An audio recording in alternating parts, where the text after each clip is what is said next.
हरे कृष्ण। आप सभी का दिन शुभ हो। प्रिय श्रोताओं, आज 11वें दिन के आषाढ़ मास की ये कथा जीवन के उस मोड़ पर ले जाती है जहाँ आत्मा और ईश्वर की दूरी क्षण भर की लगती है। जब हम बार बार प्रभु की कथा सुनते हैं तो हमारे भीतर कुछ गूंजने लगता है। आज हम प्रार्थना करते हैं, हे प्रभु, जो हम समझ नहीं सकते उसे स्वीकार करने की शक्ति दीजिए, और जो हमें विचलित करता है उसमें भी आपका स्वरूप देखने की दृष्टि दीजिए। अब सुनिए आज की कथा। श्री ब्रह्मा जी कहते हैं, इला तीर्थ के नाम से जिस तीर्थ की प्रसिद्धि है वह मनुष्यों को सभी प्रकार की सिद्धि देने वाला, ब्रह्मत्या आदि पापों को दूर करने वाला और संपूर्ण कामनाओं को पूर्ण करने वाला है। वैवस्वत मनु के वंश में इल नामक एक राजा हुए हैं। वे बहुत बड़ी सेना साथ लेकर शिकार खेलने के लिए एक बार वन को गए। वहां उनकी बुद्धि में कुछ दूसरा ही निश्चय हुआ। उन्होंने अमात्यों से कहा कि आप सभी लोग मेरे पुत्र द्वारा पालित नगर में चले जाएं। देश, कोश, बल, राज्य तथा मेरे पुत्र की भी रक्षा करें। महर्षि वशिष्ठ भी हमारे लिए पिता के समान है। वे भी अग्निहोत्र की अग्नियों को लेकर मेरी पत्नियों के साथ लौट जाएं, और मैं अभी इस वन में ही निवास करूंगा। बहुत अच्छा कहकर उनके साथ आए वे सभी लोग चले गए, और राजा धीरे धीरे रत्नमय हिमालय पर्वत पर जाकर वहीं निवास करने लगे। एक दिन उन्होंने उस पर्वत पर एक गुफा देखी जो नाना प्रकार के रत्नों से विचित्र शोभा पा रही थी। उस गुफा में यक्षों का राजा समन्यु रहता था। उसके साथ उसकी पतिव्रता पत्नी समा भी रहा करती थी। उस समय वह यक्ष मृग रूप धारण करके अपनी पत्नी के साथ विचर रहा था। तरह तरह के रत्नों से चित्रित उसका वह विशाल ग्रह सूना पड़ा था। अतः राजा अपनी भारी सेना के साथ वहीं ठहर गए। वह यक्ष अधर्म के कोप से पत्नी के साथ मृग रूप धारण करके रहा करता था। उसने सोचा, इस राजा ने मेरा घर छीन लिया। अगर मैं इससे युद्ध करूं तो मैं इसे जीत नहीं सकता, और बिना मांगे ये देगा भी नहीं। अब मैं क्या करूं? इसी चिंता में पड़कर वह मृग रूपधारी अपनी पत्नी से बोला, कांते, इस राजा का मन मृगया के व्यसन में आसक्त है। ये कैसे विपत्ति में फंसे, इसके लिए कोई उपाय सोचो। मेरा विचार है कि तुम मनोहर मृगी का रूप धारण करके इसके सामने से निकलो और इसे अपनी ओर आकर्षित करके किसी तरह अंबिका वन में पहुंचा दो। उसके भीतर पहुंचते ही ये राजा स्त्री हो जाएगा। भद्रे, ये काम केवल तुम ही कर सकती हो, और मेरे लिए ऐसा करना कदापि उचित नहीं होगा। यक्षिणी ने पूछा, नाथ, अंबिका वन तो बड़ा सुंदर है, तुम उसमें क्यों नहीं जा सकते? अगर तुम भी चले जाओ तो क्या दोष होगा? ये हमें ठीक ठीक बताओ कि उसमें जाने से क्या दोष लगता है। तब यक्ष ने कहा, एक समय पार्वती जी ने एकांत में बैठे हुए भगवान शंकर से कहा कि हे देवेश्वर, स्त्रियों की ये स्वाभाविक इच्छा होती है कि उनकी रति क्रीड़ा सदा गुप्त रहे। इसलिए मुझे ऐसा नियत स्थान दीजिए जो आपकी आज्ञा से सुरक्षित हो। मैं स्थान वही चाहती हूँ जो उमावन के नाम से प्रसिद्ध है। उसमें आप, गणेश, कार्तिकेय और नंदी के सिवा जो कोई भी प्रवेश करे वो स्त्री हो जाए। शंकर जी ने प्रसन्न होकर कहा, देवी तथास्तु, ऐसा ही हो। तब मृग रूपधारी वह यक्ष कहने लगा कि हे प्रिय, इसीलिए मैं उमा के उस वन में नहीं जाना चाहता, और ना ही मुझे जाना चाहिए। अपने स्वामी का ये वचन सुनकर इच्छानुसार रूप धारण करने वाली वह यक्षिणी विशाल नेत्रों वाली मृगी बनकर राजा के सामने आई। यक्ष वहीं ठहर गया। राजा ने उस मृगी को देखा। मृगया में तो उनकी आसक्ति थी ही। मृगी पर नजर पड़ते ही वे अकेले घोड़े पर जा बैठे और उसका पीछा करने लगे। वो धीरे धीरे राजा को अंबिका वन तक खींच ले गई। जब घोड़े पर बैठे बैठे ही वह उमावन में प्रविष्ट हो गए, तब यक्षिणी ने मृगी का रूप छोड़कर दिव्य रूप धारण कर लिया और अशोक वृक्ष के नीचे खड़ी होकर राजा को देखकर हंसने लगी। पति की कही हुई बातों को याद करके वो राजा से बोली, सुंदरी इला, तुम अकेली अबला घोड़े पर चढ़कर पुरुष के वेश में कहाँ जा रही हो? किसके पास जाओगी? उसके मुख से इला शब्द सुनते ही राजा को इतना क्रोध आया कि वो मूर्छित हो उठे और यक्षिणी को डांट कर मृगी का पता पूछने लगे। तो यक्षिणी ने फिर से कहा, इले, इले, अपने आप को अच्छी तरह देख तो लो, फिर मुझे मिथ्यावादिनी या सत्यवादिनी कहना। राजा को उस समय तो कुछ समझ में नहीं आया, लेकिन देखते ही देखते राजा को खुद के अंदर स्त्री होने का आभास हो गया। ये मुझे क्या हो गया, ये कहते ही राजा चकित हो गए और उन्होंने यक्षिणी से पूछा, सुव्रते, ये मुझे क्या हो गया, इस बात को आप ठीक ठीक जानती हैं, अतः बताइए आप कौन हैं और मेरे साथ ऐसा क्यों हुआ है, इसका भी परिचय दीजिए। तब यक्षिणी बोली, हिमालय की श्रेष्ठ गुफा में मेरे पति यक्षराज सम्मन्यु निवास करते हैं और मैं उन्हीं की पत्नी हूँ।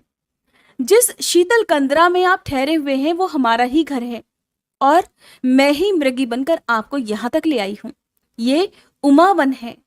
यहाँ के लिए पूर्व काल में महादेव जी ये वर दे चुके हैं कि जो भी पुरुष इसमें प्रवेश करेगा वो स्त्री हो जाएगा। अतः आप भी स्त्री हो गए, इससे आपको दुखी बिल्कुल नहीं होना चाहिए। कोई कितना ही प्रौढ़ क्यों ना हो, भवितव्यता को कोई नहीं जानता। इस प्रकार इला को आश्वासन देकर वह सुंदरी यक्षिणी अंतर्ध्यान हो गई। उसने जाकर अपने पति से सारा हाल कह सुनाया। यक्ष ने सुना तो सुनकर वह भी बहुत प्रसन्न हुआ। इधर इला गाती और नृत्य करती हुई उमावन में ही रहने लगी। वह कर्म की गति का स्मरण करती हुई स्त्री स्वभाव के अनुसार ही चेष्टा करती थी। एक दिन जब इला नृत्य कर रही थी तो बुध ने उसे देखा। वे अपने पिता को नमस्कार करने के लिए जा रहे थे। इला पर नजर पड़ते ही उन्होंने अपनी यात्रा स्थगित कर दी और उसके पास आकर कहा कि देवी, तू स्वर्ग में रहकर मेरी प्रिया हो जा, मेरी पत्नी बन जा। इला ने भक्ति पूर्वक बुध की आज्ञा का अभिनंदन करके उसे सहर्ष स्वीकार कर लिया। अब बुध अपने उत्तम स्थान पर ले जाकर इला के साथ प्रेम पूर्वक विहार करने लगे। उसने भी सभी प्रकार की सेवाओं से अपने पति को संतुष्ट कर लिया। इस तरह बहुत सारा समय बीत जाने के बाद बुध ने प्रसन्न होकर एक दिन अपनी प्रिया से कहा कि कल्याणी, मैं तुझे क्या दूं, तेरे मन में जो भी प्रिय वस्तु हो उसे मांग ले। इला ने सुना तो सहसा बोल उठी कि मुझे पुत्र दे दीजिए। तब बुध ने तथास्तु कहते हुए कहा कि तुम्हारे गर्भ से विश्वविख्यात क्षत्रिय पुत्र उत्पन्न होगा। उससे चंद्रवंश की वृद्धि होगी। वह तेज में सूर्य, बुद्धि में बृहस्पति, क्षमा में पृथ्वी, युद्ध संबंधी पराक्रम में भगवान विष्णु और क्रोध में अग्नि के समान होगा। समय आने पर महात्मा बुध का पुत्र उत्पन्न हुआ। उस समय देवलोक में सब ओर जय जयकार का शब्द गूंज उठा। उस बालक के जन्मोत्सव में सभी प्रधान देवता आए। मैं भी बड़ी प्रसन्नता के साथ उसमें सम्मिलित हुआ। वह बालक जन्म लेते ही उच्च स्वर से रोया था। अतः वहां एकत्रित हुए देवताओं तथा ऋषियों ने एक दूसरे से कहा, इस बालक ने पुरु अर्थात अत्यंत उच्च स्वर से रव अर्थात शब्द किया है, अतः इसका नाम पुरुर्वा होना चाहिए। सबने संतुष्ट होकर यही नाम रख दिया। फिर बुध ने अपने पुत्र को क्षत्रियोचित विद्या पढ़ाई और प्रयोग सहित धनुर्विद्या का ज्ञान भी दिया। पुरुर्वा शुक्ल पक्ष के चंद्रमा की भांति शीघ्र ही बढ़कर बड़ा हो गया। उसने अपनी माता को दुखी देख विनीत भाव से नमस्कार करके कहा, माताश्री, बुध मेरे पिता और आपके प्रीतम पति हैं। मुझ जैसा कर्मठ पुरुष आपका पुत्र है, फिर भी आपके मन में चिंता किस बात की है? पुत्र की बात सुनकर इला बोली, बेटा, तुम ठीक कहते हो। बुध मेरे स्वामी हैं और तुम मेरे गुणाकार पुत्र हो। अतः मुझे पति और पुत्र के लिए कभी चिंता नहीं होती। फिर भी मेरे मन में पहले का ही कुछ दुख है, जिसका बारंबार ध्यान हो आने से मैं चिंता में डूब जाती हूँ। पुरुर्वा ने अपनी माँ को चिंतित देखकर कहा, माँ, पहले मुझे अपना वही दुख बताओ। तब इला ने पुरुर्वा को इक्ष्वाकु वंश का परिचय देते हुए अपने जन्म, नाम, राज्य प्राप्ति, पुत्र जन्म, पुरोहित वशिष्ठ, प्रिय पत्नी, वन में आने की, हिमालय की कंदरा में निवास करने की, उमा वन में प्रवेश, पुरुष से स्त्री बनने की, बुद्ध से समागम, प्रेम तथा पुनः पुत्र जन्म आदि से संबंध रखने वाली सारी बातें कह सुनाई। सुनकर पुरुर्वा ने माता से पूछा, माँ, मैं क्या करूं? क्या करने से शुभ परिणाम होगा और तुम्हारा दुख भी दूर हो जाएगा? तो इला बोली, बेटा, तुम्हारे अनुग्रह से मैं पुरुषत्व की प्राप्ति, उत्तम राज्य, तुम्हारा तथा अन्य पुत्रों का अभिषेक, दान देना, यज्ञ करना तथा मुक्ति के मार्ग का अवलोकन करना, ये आदि सब कुछ करना चाहती हूँ। तुम अपने पिता बुद्ध के पास जाकर सभी बातें यथार्थ रूप से पूछो। वे सब जानते हैं, तुम्हारे लिए हितकर उपदेश अवश्य देंगे। माता के कहने से पुरुर्वा अपने पिता के पास गए और उन्हें प्रणाम करके उन्होंने अपनी माता का तथा अपना कर्तव्य पूछा। बुद्ध ने कहा, महामते, मैं राजा इल को जानता हूँ। उनके इला होने का वृतांत भी मुझसे छुपा नहीं है। उमा के वन में आना और उस वन के विषय में भगवान शंकर की आज्ञा का हाल भी मुझे मालूम है। बेटा, भगवान शिव और माता पार्वती के प्रसाद से इल का शाप दूर हो सकता है। उन दोनों की आराधना के सिवा दूसरा कोई उपाय नहीं है। तुम गोदावरी नदी के तट पर जाओ, वहां भगवान शिव पार्वती जी के साथ सदा विराजमान रहते हैं। वे ही वरदान देकर शाप का नाश करेंगे। पिता की बातें सुनकर पुरुरवा बहुत प्रसन्न हुए। उन्होंने माता को पुरुषत्व प्राप्त होने की इच्छा से हिमालय पर्वत, माता पिता तथा गुरु को मस्तक झुकाया और तपस्या करने के लिए तुरंत ही त्रिभुवन पावनी गौतमी गंगा की ओर प्रस्थान किया। पुत्र के पीछे पीछे इला और बुद्ध भी गए। वे सब लोग गौतमी के तट पर पहुंचे और वहां स्नान करके तपस्या करते हुए भगवान की स्तुति करने लगे। पहले बुद्ध ने, फिर इला ने, फिर पुरुरवा ने देवी पार्वती तथा भगवान शंकर का स्तवन किया। बुद्ध बोले, जो अपने शरीर की केसर से स्वभावतः स्वर्ण के सदृश कांतिमान और सुंदर दिखाई देते हैं, कार्तिकेय और गणेश जी के द्वारा जिनकी सदा अर्चना होती रहती है, वे शरणागत वत्सल उमा महेश्वर मुझे शरण दे। इला बोली, संसार के त्रिविध ताप रूपी दावानल से दग्ध होने वाले देहधारी, जिनका चिंतन करने से तत्काल ही परम शांति को प्राप्त होते हैं, वे कल्याणकारी उमा महेश्वर मुझे शरण दे। हे देव, मैं आर्त हूँ, मेरे हृदय में बड़ी पीड़ा है। क्लेश आदि से मेरी रक्षा करने वाला आपके सिवा दूसरा कोई नहीं है। शरणागत की रक्षा करने वाले आपके जो दोनों परम पवित्र चरण हैं, वे मुझे शरण दे। पुरुरवा बोले, जिनसे इस जगत की उत्पत्ति होती है तथा प्रलय काल में वह सब जिनके ही भीतर लय को प्राप्त होता है, वे संसार को शरण देने वाले जगदात्मा उमा महेश्वर मुझे शरण दे। देवताओं के समुदाय में एक महान उत्सव के अवसर पर गिरिराज कुमारी पार्वती ने महादेव जी से कहा था, हे ईश, आप मेरे दोनों चरण पकड़िए। इस पर शिवजी ने अत्यंत प्रीतिवश पार्वती जी के जिन दोनों शरणागत पालक चरणों को ग्रहण किया था, वे मुझे शरण दे। ये स्तुति सुनकर उमावर महेश्वर प्रकट हो गए। भगवती उमा ने कहा, तुम लोगों का मनोरथ क्या है, बताओ, मैं उसे पूर्ण करूंगी। तुम्हारा कल्याण हो, तुम सब लोग कृतार्थ हो गए। जो वस्तु देवताओं के लिए भी दुर्लभ हो, वह भी मैं तुम्हें दूंगी। सुनकर पुरुरवा बोले, हे जगदम्बिके, राजा इल अज्ञानवश आपके वन में घुस गए थे। हे देवेश्वरी, आप उनके उस अपराध को क्षमा कर दीजिए और पुनः उन्हें पुरुषत्व प्रदान करें। पार्वती ने भगवान शंकर की सम्मति के अनुसार तथास्तु कहकर उन सबकी प्रार्थना स्वीकार कर ली। इसके बाद शिवजी ने कहा, राजा इल गौतमी गंगा में स्नान करने मात्र से पुरुष हो जाएंगे। तब बुद्ध की पत्नी इला ने गंगा में स्नान किया। स्नान करने के बाद इला के शरीर से जो जल चू रहा था, उसके साथ उसके नारी जनोचित सौंदर्य, नृत्य तथा संगीत भी गंगा की धारा में मिल गए। वे ही नृत्या, गीता और सौभाग्य नाम की नदियों के रूप में परिणत हो गए। वे नदियां भी गंगा में आ मिली। इससे वहां 3 पवित्र संगम हो गए। उनमें किया हुआ स्नान और दान इंद्रपद की प्राप्ति कराने वाला है। शिव और पार्वती के प्रसाद से पुरुषत्व प्राप्त करने के बाद राजा इल ने महान अभ्युदय की सिद्धि के लिए वहां अश्वमेध यज्ञ किया। पुरोहित वशिष्ठ अपनी पत्नी, पुत्र, अमात्य, सेना और कोष को भी लाकर उन्होंने वह यज्ञ संपन्न किया। दंडक वन में इल ने चतुरंगणी सेना सहित राज्य की स्थापना की। वहां इल के नाम से विख्यात उनका नगर भी है। सूर्यवंश की परंपरा में जो उन्होंने पहले पुत्र उत्पन्न किए थे, उनको राज्य पर अभिषिक्त करने के पीछे स्नेहवश पुरुरवा का भी अभिषेक किया। वे राजा पुरुरवा ही चंद्रवंश के प्रवर्तक हुए। जहां राजा को पुरुषत्व की प्राप्ति हुई, वहां गौतमी के दोनों तटों पर 16,000 तीर्थों का निवास है और वहां इलेश्वर नामक भगवान शंकर की भी स्थापना हुई है। उन तीर्थों में स्नान और दान करने से संपूर्ण यज्ञों का फल प्राप्त हो जाता है। ऐसा कहकर श्री ब्रह्मा जी मौन हो गए। हरे कृष्णा। आज के महात्म्य में बस इतना ही। इसके आगे की कथा आप कल सुनिएगा। अब सुनिए कल से आगे की पौराणिक कथा। पुलत्स्य जी कहते हैं कि अगस्त जी के ऐसे अद्भुत वचन सुनकर श्री रघुनाथ जी ने विस्मय के कारण पुनः प्रश्न किया कि महामुने, वह वन जिसका विस्तार 100 योजन का था, पशु पक्षियों से रहित, निर्जन, सूना और भयंकर कैसे हुआ? अगस्त जी कहने लगे कि राजन, पूर्व समय के सत्युग की बात है। वैवस्वत मनु इस पृथ्वी का शासन करने वाले राजा थे। उनके पुत्र का नाम इक्ष्वाकु था। इक्ष्वाकु बड़े ही सुंदर और अपने भाइयों में सबसे बड़े थे। महाराज उन्हें बहुत मानते थे।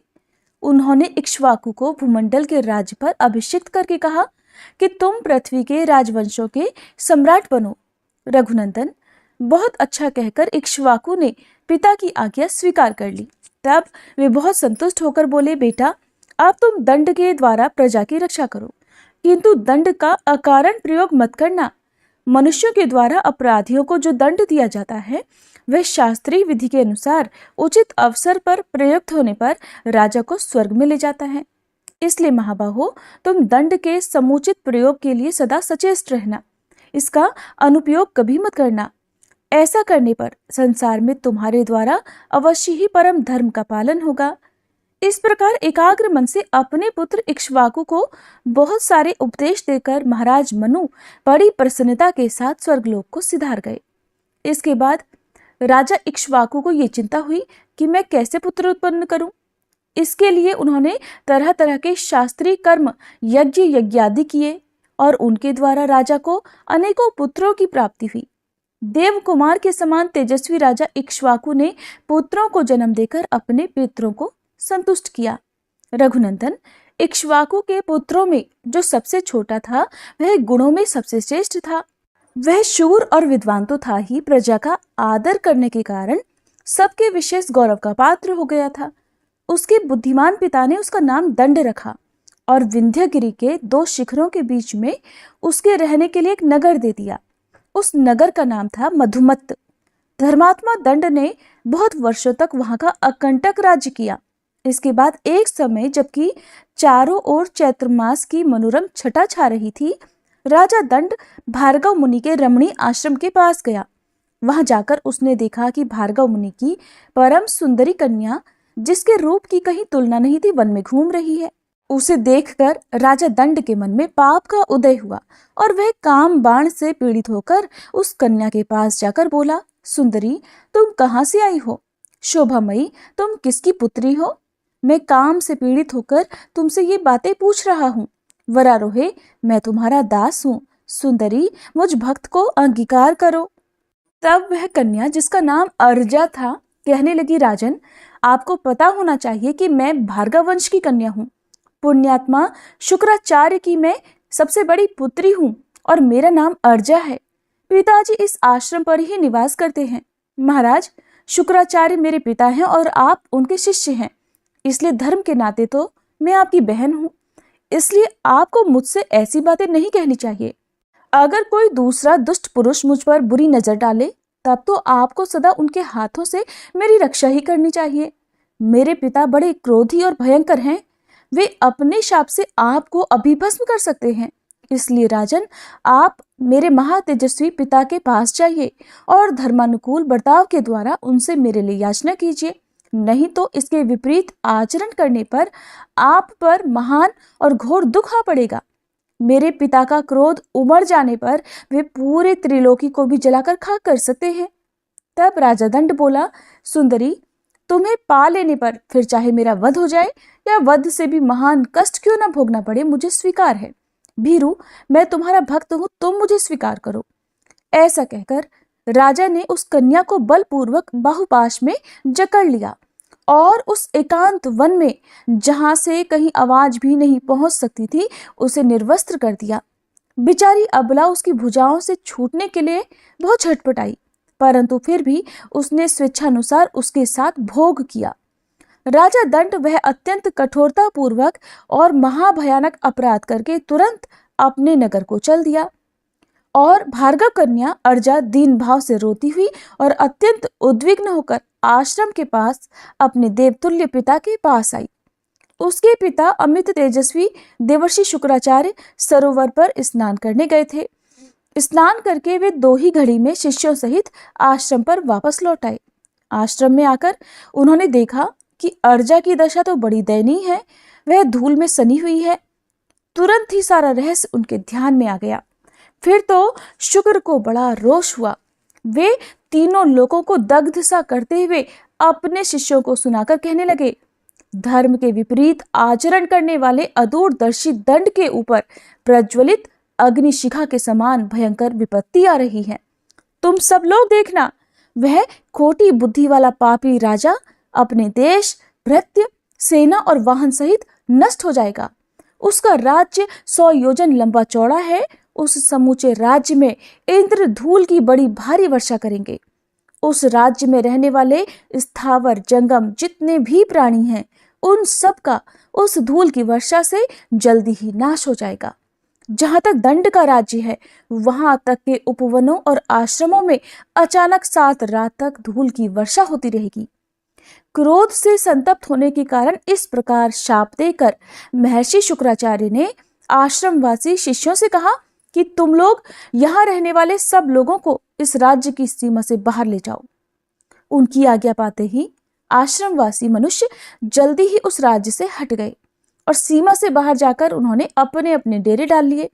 इसके बाद शुक्राचार्य अर्जा से बोले, ओ नीच बुद्धि वाली कन्या, तू अपने मन को एकाग्र करके सदा इस आश्रम पर ही निवास कर।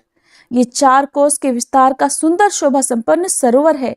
अर्जा, तू रजोगुण से रहित सात्विक जीवन बिताती हुई यहाँ 100 वर्षों तक रहे। महर्षि का यह आदेश सुनकर अर्जा ने उनकी बात स्वीकार कर ली। उस समय वह बहुत ही दुखी हो रही थी। शुक्राचार्य ने कन्या से ऐसी बातें कहकर फिर वहां से दूसरे आश्रम के लिए प्रस्थान किया। ब्रह्मवादी महर्षि के कहे अनुसार विंध्यगिरि के शिखरों पर फैला हुआ राजा दंड का समूचा राज्य 1 सप्ताह के अंदर ही जलकर खाक हो गया। तब से वह विशाल वन दंडकारण्य कहलाता है। रघुनंदन, आपने जो मुझसे पूछा था वह सारा प्रसंग मैंने कह सुनाया। अब संध्योपासन का समय बीता जा रहा है। ये महर्षिगण सब और जल से भरे घड़े लेकर अर्घ देकर भगवान सूर्य की पूजा कर रहे हैं। आप भी चलकर संध्या वंदन कीजिए। ऋषि की आज्ञा मानकर श्री रघुनाथ जी संध्योपासन करने के लिए उस पवित्र सरोवर के तट पर गए। इसके बाद आचमन और सायं संध्या करके श्री रघुनाथ जी महात्मा कुंभज के आश्रम में गए। वहां उन्होंने बड़े आदर के साथ अधिक गुणकारी फल मूल और रसीले साग भोजन के लिए अर्पित किए। राजा श्री राम ने बड़ी प्रसन्नता के साथ उस अमृत के समान मधुर भोजन का भोग लगाया और पूर्ण तृप्त होकर रात में वहीं विश्राम किया। सवेरे उठकर उन्होंने अपना नित्य कर्म किया और वहां से विदा होने के लिए महर्षि के पास गए। वहां जाकर उन्होंने मुनि को प्रणाम किया और कहने लगे, ब्राह्मण, अब मैं आपसे विदा लेना चाहता हूँ, आप आज्ञा देने की कृपा करें। महामुने, आज मैं आपके दर्शन से कृतार्थ और अनुग्रहित हुआ। श्री राम जी के ऐसे अद्भुत वचन कहने पर तपस्वी अगस्त्य जी ने बहुत प्रसन्न होकर कहा, श्री राम, कल्याणमय अक्षरों से युक्त आपका यह वचन बड़ा ही अद्भुत है। रघुनंदन, ये संपूर्ण प्राणियों को पवित्र करने वाला है। जो मनुष्य आपको 2 घड़ी भी देख लेते हैं, वे समस्त प्राणियों में पवित्र और देवता कहलाते हैं। रघुश्रेष्ठ, आप समस्त देहधारियों के लिए परम पावन हैं और आपका प्रभाव ऐसा ही है। जो लोग आपकी चर्चा करेंगे उन्हें भी सिद्धि प्राप्त होगी। आप इस मार्ग से शांत और निर्भय होकर जाइए और धर्मपूर्वक राज्य का पालन कीजिए, क्योंकि आप ही इस जगत के एकमात्र सहारे हैं। महर्षि के ऐसा कहने पर महाराज श्री राम जी ने हाथ जोड़कर उन्हें प्रणाम किया और अन्यान्य मुनिवरों को भी, जो सब के सब तपस्या के धनी थे, सादर अभिवादन करके विशांत भाव से सुवर्ण भूषित पुष्पक विमान पर चढ़ गए। यात्रा के समय मुनिगणों ने सब ओर से उन पर आशीर्वादों की वर्षा की। समस्त पुरुषार्थों के ज्ञाता श्री रघुनाथ जी दोपहर होते होते अयोध्या में पहुंचकर 7वीं ड्योढ़ी में उतरे। इसके बाद उन्होंने इच्छानुसार चलने वाले उस परम सुंदर पुष्पक विमान को विदा कर दिया। फिर महाराज ने द्वारपालों से कहा कि तुम लोग बड़ी जल्दी जाकर भरत और लक्ष्मण को मेरे आने की सूचना दो और उन्हें अपने साथ ही लिवा लाओ, देर मत करना। तब द्वारपाल आज्ञा के अनुसार जाकर दोनों कुमारों को बुला लाए। रघुनाथ जी अपने प्रिय बंधु भरत और लक्ष्मण को देखकर बहुत प्रसन्न हुए और उन्हें अपने हृदय से लगाकर बोले, मैंने ब्राह्मण के शुभ कार्य का यथावत संपादन किया है। अब मैं प्रतिमा स्थापन, देवालय निर्माण आदि पूर्ण धर्म का अनुष्ठान करूंगा। वीरो, मेरा कान्याकुब्ज देशों में जाकर भगवान वामन की प्रतिष्ठा करने का विचार है। भीष्म जी ने पूछा, ब्रह्मर्षि, श्री राम जी ने कान्याकुब्ज देश में भगवान वामन की प्रतिष्ठा किस प्रकार की? उन्हें श्री वामन जी का विग्रह कहाँ मिला? इन सब बातों का विस्तार के साथ वर्णन कीजिए। भगवान श्री राम जी के कीर्तन से संबंध रखने वाली कथा बड़ी ही मधुर, पावन और मनोरम होती है। आपने जो ये कथा सुनाई है उससे मेरे हृदय और कानों को बड़ा सुख मिला है। सारा संसार भगवान श्री राम को प्रेम और अनुराग से देखता है। वे बड़े ही धर्मज्ञ थे। वे जब पृथ्वी का राज्य करते थे उस समय सभी वृक्ष फल और रस से भरे रहते थे। पृथ्वी बिना जोते ही अन्न देती थी। उन महात्मा का इस भूमंडल पर कोई शत्रु नहीं था। अतः मुनिवर, मैं भगवान श्री राम जी का सारा चरित्र सुनना चाहता हूँ।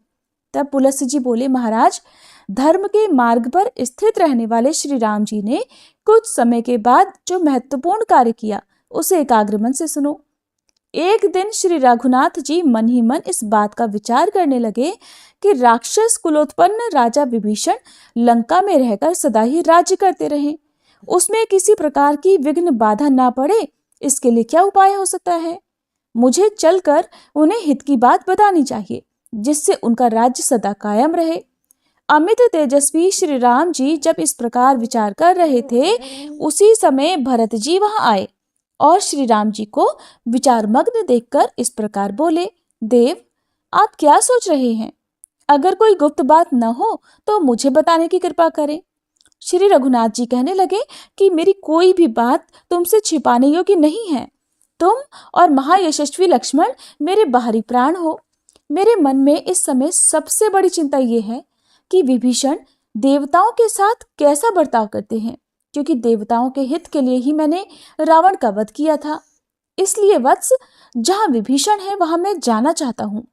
लंकापुरी को देखकर राक्षस राज को उनके कर्तव्य का उपदेश करूंगा। भगवान श्री राम के ऐसा कहने पर हाथ जोड़कर खड़े हुए भरत ने कहा, मैं भी आपके साथ चलूंगा। श्री रघुनाथ जी बोले, महाबाहो, अवश्य चलो। फिर वे लक्ष्मण से बोले, वीर, तुम नगर में रहकर हम दोनों के लौटने तक इसकी रक्षा करना। लक्ष्मण को इस प्रकार आदेश देकर कौशल्या का आनंद बढ़ाने वाले श्री राम जी ने पुष्पक विमान का स्मरण किया। विमान के वहां आ जाने पर वे दोनों भाई उस पर आरूढ़ हो गए। सबसे पहले वह विमान गांधार देश में गया। वहां भगवान ने भरत के दोनों पुत्रों से मिलकर उनकी राजनीति का निरीक्षण किया। इसके बाद पूर्व दिशा में जाकर वे लक्ष्मण के पुत्रों से मिले, उनके नगरों में 6 रातें बिताई और उसके बाद दोनों भाई श्री राम और भरत दक्षिण दिशा की ओर चल पड़े। गंगा यमुना के संगम स्थान प्रयाग में जाकर महर्षि भरद्वाज जी को प्रणाम करके वे अत्रि मुनि के आश्रम में गए। वहां अत्रि मुनि से वार्तालाप करके दोनों भाइयों ने जन स्थान की यात्रा की।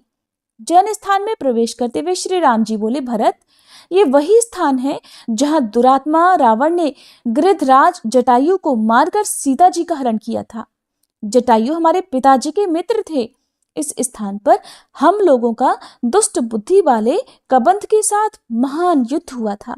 कबंध को मारकर हमने उसे आग में जला दिया था। मरते समय उसने हमें बताया कि सीता जी रावण के घर में हैं। उसने ये भी कहा कि आप ऋषिमुख पर्वत पर जाइए, वहां सुग्रीव नाम के वानर रहते हैं, वे आपके साथ मित्रता करेंगे। यही वो पंपा सरोवर है भरत, जहां शबरी नाम की तपस्विनी रहती थी, और ये वही स्थान है जहां सुग्रीव के लिए मैंने राजा बाली को मारा था। वीर, राजा बाली की राजधानी किष्किंधापुरी ये दिखाई दे रही है। इसी में धर्मात्मा वानरराज सुग्रीव अन्यान्य वानरों के साथ निवास करते हैं। सुग्रीव उस समय अपनी सभा भवन में विराजमान थे। इतने में ही भरत और श्री राम जी किष्किंधापुरी में जा पहुंचे। उन दोनों भाइयों को उपस्थित देखकर सुग्रीव ने उनके चरणों में प्रणाम किया। फिर उन दोनों भाइयों को सिंहासन पर बिठाकर सुग्रीव ने अर्घ निवेदित किया और साथ ही अपने आप को भी उनके चरणों में अर्पित कर दिया। इस प्रकार जब परम धर्मात्मा श्री रघुनाथ जी सभा में विराजमान हुए, तब अंगद, हनुमान, नल, नील, पाटल और ऋक्षराज, जामवान आदि सभी वानर वीर सेनाओं सहित वहां आ गए। अंतःपुर की सभी स्त्रियां, रूमा और तारा आदि भी उपस्थित हुई। सबको बड़ा आनंद प्राप्त हुआ। सब लोग भगवान को साधुवाद देने लगे और सबने भगवान का दर्शन करके प्रेमाश्रुओं से गदगद होकर उन्हें प्रणाम किया। सुग्रीव बोले, महाराज, आप दोनों ने किस कार्य से यहाँ पधारने की कृपा की है, वह शीघ्र बताइए। सुग्रीव के इस प्रकार पूछने पर श्री रामचंद्र जी की आज्ञा से भरत ने लंका यात्रा की बात बताई। तब सुग्रीव ने कहा कि मैं भी आप दोनों के साथ राक्षस राज विभीषण से मिलने के लिए लंकापुरी में चलूंगा। सुग्रीव के ऐसा कहने पर श्री रघुनाथ जी ने कहा, चलो। फिर सुग्रीव, श्री राम जी और भरत ये तीनों पुष्पक विमान पर बैठे। तुरंत ही वो विमान समुद्र के उत्तर तट पर जा पहुंचा। उस समय श्री राम जी ने भरत से कहा, भरत, ये वही स्थान है जहां राक्षस राज विभीषण अपने 4 मंत्रियों को साथ लेकर प्राण बचाने के लिए मेरे पास आए थे। उसी समय लक्ष्मण ने लंका के राज्य पर उनका अभिषेक किया था। यहाँ मैं समुद्र के इस पार 3 दिन तक इस उम्मीद से ठहरा रहा कि ये मुझे दर्शन देगा और सगर का पुत्र होने के कारण अपना कुटुंबी समझकर मेरा कार्य करेगा, किंतु तब तक इसने मुझे दर्शन नहीं दिया। ये देखकर चौथे दिन मैंने बड़ी तेजी से धनुष चढ़ाकर हाथ में दिव्यास्त्र ले लिया। ये देखकर समुद्र को बड़ा भय हुआ और वह शरणार्थी होकर लक्ष्मण के पास पहुंचा। सुग्रीव ने भी बहुत अनुनय विनय की और कहा कि प्रभु से क्षमा कर दीजिए। तब मैंने वह बाण मरुदेश में फेंक दिया। इसके बाद समुद्र ने मुझसे कहा, रघुनंदन, आप मेरे ऊपर पुल बांधकर जल राशि से भरे महासागर के पार चले जाइए। तब मैंने वरुण के निवास स्थान समुद्र पर यह महान पुल बांधा था। श्रेष्ठ वानरों ने मिलकर 3 ही दिनों में यह कार्य पूरा किया था। पहले दिन उन्होंने 14 योजन तक पुल बांधा, दूसरे दिन 36 योजन तक और तीसरे दिन 100 योजन तक का पूरा पुल तैयार कर दिया। देखो, ये लंका दिखाई दे रही है। इसका परकोटा और नगर द्वार सब सोने के बने हुए हैं। यहाँ वानर वीरों ने बहुत बड़ा घेरा डाला था। यहाँ नील ने राक्षस श्रेष्ठ प्रहस्त का वध किया था। इसी स्थान पर हनुमान जी ने धूम्राक्ष को मार गिराया था। और देखो, यही सुग्रीव ने महोदर और अतिकाय को मौत के घाट उतारा था। और इसी स्थान पर मैंने कुंभकर्ण को और लक्ष्मण ने इंद्रजीत को मारा था। और यहीं पर मैंने राक्षस राज दक्षग्रीव का वध किया था। यहाँ लोक पितामह ब्रह्मा जी मुझसे वार्तालाप करने के लिए पधारे थे। उनके साथ पार्वती जी सहित त्रिशूलधारी भगवान शंकर भी थे। हमारे पिता महाराज दशरथ भी स्वर्गलोक से यहीं पधारे थे। जानकी जी की शुद्धि चाहने वाले उन सभी लोगों के सामने सीता जी ने इसी स्थान पर अग्नि में प्रवेश किया था और वे सर्वथा शुद्ध प्रमाणित हुई थी। लंकापुरी के अधिष्ठाता देवताओं ने भी सीता जी की अग्नि परीक्षा देखी थी। पिताजी की आज्ञा से मैंने सीता जी को स्वीकार किया। इसके बाद महाराज ने मुझसे कहा कि बेटा, अब अयोध्या को जाओ। हरे कृष्णा। आज के अध्याय में बस इतना ही। इसके बाद भगवान श्री राम ने जो भी बातें बताई उन सभी का विस्तार पूर्वक वर्णन आप सभी अगली कथा में जरूर सुनिएगा।